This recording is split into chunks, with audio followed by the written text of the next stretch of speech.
Nous sommes ici sur un chantier comme il en existe des dizaines dans le Valais central. Tout un monde régi par des règles bien précises, très strictes. Et parmi ces règles, le respect de la convention collective de travail et le respect des normes en matière de concurrence déloyale. Deux mesures, entre autres, qui permettent de lutter contre le travail au noir, ce fléau qui ronge le secteur de la construction. Et l'AVE, l'Association valaisanne des entrepreneurs, en a fait l'un de ses principaux chevaux de bataille. Patrons, collaborateurs, syndicats, ici l'intérêt est collectif, raison pour laquelle l'Association valaisanne des entrepreneurs a fondé avec d'autres partenaires l'ARCC, l'association pour le renforcement des contrôles sur les chantiers de la construction. Présentation. L'ARCC a été fondée en 2016 avec une activité qui a démarré formellement au 1er janvier 2017 et elle est composée du secteur principal de la construction, de l'artisanat, des syndicats UNIA, SCIV et SINA.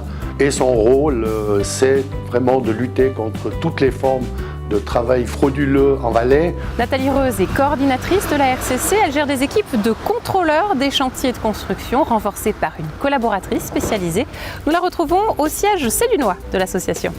Je coordonne une équipe de 6 contrôleurs qui travaillent principalement le samedi pour contrôler tout ce qui est chantier de construction.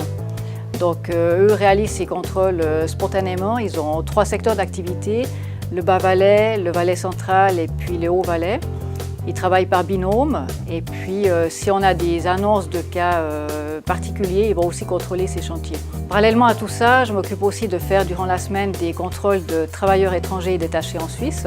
Donc là, je collabore avec 2 inspecteurs de l'inspection de l'emploi. Et puis, d'après toutes les annonces qu'il y a, eh bien, on va faire des contrôles aussi sur les chantiers de construction.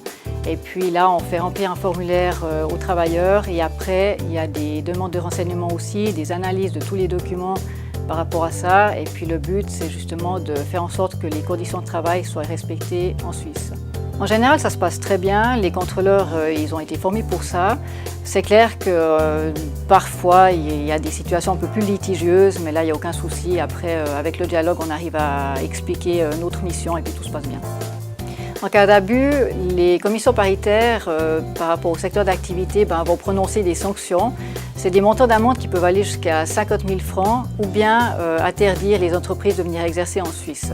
On le constate, le Valais augmente la pression pour faire respecter les lois et tenter d'éradiquer le travail au noir. Mais comment imaginer l'avenir de la RCC? Alors l'avenir de la RCC, évidemment qu'elle est appelée à se développer parce que le travail noir ne va pas disparaître du jour au lendemain. Nous avons mis en place ces structures pour essayer de freiner ce phénomène néfaste pour l'économie valaisanne, mais obligatoirement il y aura des projets de développement futur parce qu'on ne va pas éradiquer le travail noir du jour au lendemain.